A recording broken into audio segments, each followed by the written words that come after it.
Bwana Yesu asifiwe. Ninajua mmesema amen.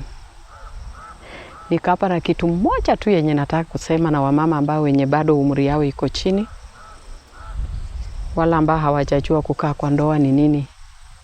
Wala ambao bado wanasearch umuhimu wa ndoa, endelea kusearch lakini kusaidia katika maisha. Watu wanaparikiwa na mabwana. Unaweza pata mume ambaye bado ni mnatoshana miaka. Unaweza pata ule ambao mwenye mnashindania kama miaka 5, miaka 6, hata miaka 2, hata mwaka mmoja, ama mnaweza kutana watu ambao mnatoshana miaka. Ama unaweza pata mke anashinda bwana yake na mwaka mmoja, ama mke anashinda bwana yake na miaka 2, 3, 4, 5. Lakini kitu moja ambaye nataka kuambia kama mama ambaye ni mama, nilikuwa katika ndoa na si ati nilitoka. Ni kwa bahati mbaya mume wangu aliaga. Lakini ninaweza sema bado niko kwa ndoa kwa sababu sichatoka. Niko tu mahali pale. Ninaendelea kushukuru Mungu. Ni kwa sababu Mungu mwenyewe alituahidi ya kwamba yeye ni mume wa wajane na yeye ni baba wa yatima. Naweza jifunia hiyo kwa sababu Mungu alichukua nafasi. Naongea na wale ambao wenye mko kwa ndoa yenu kuanzia miaka yenye inateremuka hapo chini. Kuna wale wenye wameingia hata kwa ndoa wako na 1 week. Lakini ule ambaye mwenye Mungu alikupangia ni huyo. Furahia hiyo ndoa. Furahia hiyo ndoa kwa sababu ni Mungu aliona ni vyema akupatanishe na ule mtu. Lakini wewe umekuwa kama chukizo kwa mume wako. Umechukulia advantage kwa sababu ya huyu mwanaume ni mkubwa kuniliko. Kwa sababu ya huyu mwanaume ndio umeona saa hiyo hakufai. Katika kitabu cha Methali inasema ya kwamba mwanamke mwenye hekima huijenga nyumba yake, bali mpumbavu huipomoa kwa mikono yake mwenyewe. Unaweza kuwa na bidii ya kuchenga ama unaweza kuwa na bidii ya kupomoa. Na mwanamke ule mwenye anakuwa na bidii ya kuchenga ni mwanamke ule mwenye anaonekana kwanza. Ni mwanamke ambaye mwenye atakaa saa yote amemfurahisha mume wake. Ni mwanamke ambaye atakaa ako tu na raha na bwana. Na unajua ukiwa na raha na mume wako, mwanaume hata kuwa na siri ya kukuficha kitu, atakwambia. Lakini ukiwa mwanamke ule mbaya, utapata mwanaume anafanya vitu yake chini ya maji. Na hiyo nilisema ni makosa. Huyu mtu Mungu akakuja akamchukua akatoka dunia hii, vitu vingi vitapotea. Kwa sababu wewe ulikuwa mbaya kwa bwana yako, bwana yako hakuwa anakuambia mambo yake. Utapata vitu vingi vimepotea sana. Amenunua vitu viko huko nje na kama hajawahi share na mtu wake wa ukoo, vitu mingi itapotea. Na kama alishare na mtu wake wa ukoo, utanyang'anywa. Kwa sababu huyu ataongea na mwenye amekufa amekufa. Naongea na wale wanawake ambao umeoleka kwa mwanaume ambao umejua huyu mwanaume amesiti na umri. Unataka kutesa kijana ya watu, sasa yeye hakusaliwa, wewe ndio ulisaliwa. Mbona unahangaisha huyo mwanaume? Yaani wewe ndio ulisaliwa, yeye hakusaliwa. Kwa nini? Unatesa bwana yako kwa sababu ya vitu ndoko.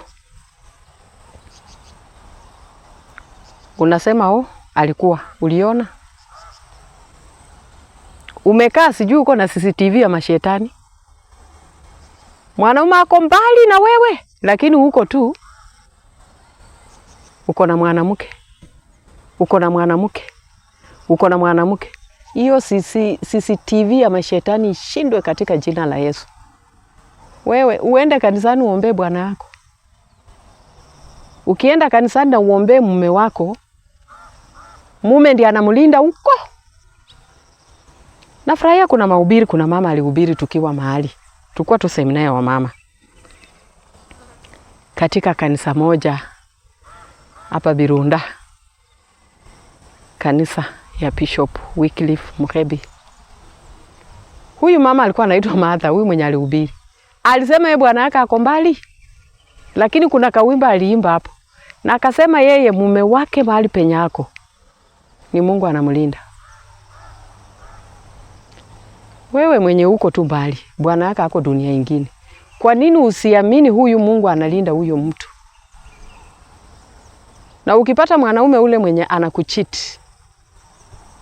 huyu mwanaume kuna vile ametoa hiyo maneno hata kutoka kwako.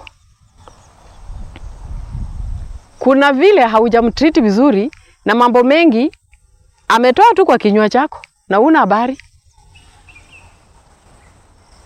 Unakombanisha mwanaume na utaki kuenda. Huko tu ni kukosesha huyu mtu amani. Mtu hata akifikiria kukuja nyumbani, aenda aone bibi yake na watoto, inakuwa kama ni stress. Anaona nitaendaje? Advantage ile yenye wanawake wenye umri inaenda chini nyinyi. Wale wenye mmeolekea watu ambao wenye wanawashinda na umri. Muache kuchukua hiyo nafasi.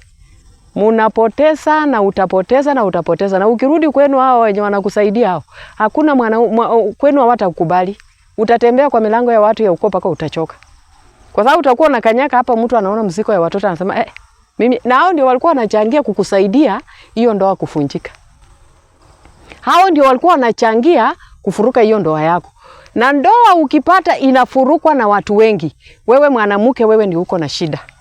Kwa sababu umeshirikisha huyu, ukashirikisha huyu, yani uko tu na bidii ya kupika simu, hauchoki. Hao watu wakati watashirikiana pamoja na wewe ukiwa wewe ndio sasa meneja huko katikati, umechangia hii ndoa ifunjike. Hao watu wenye walikusaidia hao hawatakukaribisha. Utakuwa unaenda kwa huyu excuse.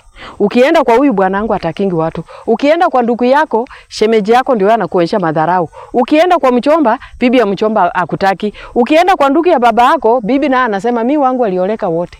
Na hao ndio walikuwa miongoni ya kubomolea ndoa. Kuna wamama ambao wenye wako single mother lakini wana akili. Wewe kama ndoa ilikushinda, ombea watoto wako ndoa yao isimame. Lakini usiwe ule mama ambaye mwenye unachangia ndoa ya mtoto wako ifunjike. Usichangie na usijaribu. Wewe mtoto akikuja kukuambia huyu kijana wako amefanya hivi. Kuwa mama mzuri ule mwenye unaambia mtoto, mama, hata kama kwangu kulinishinda, lakini siwezi tamani mupitie maisha ambayo yenye nilipitia. Natamani muishi na waume zenu. Nikiwaona mkikuja hapa kuniona nikifurahia. Lakini unaambia mtoto ati si lazima uishi na huyo mwanaume. Hiyo shida iko kwa mama sisi. Lakini Mungu anisaidie, mimi sitakuwa mama wa aina hiyo.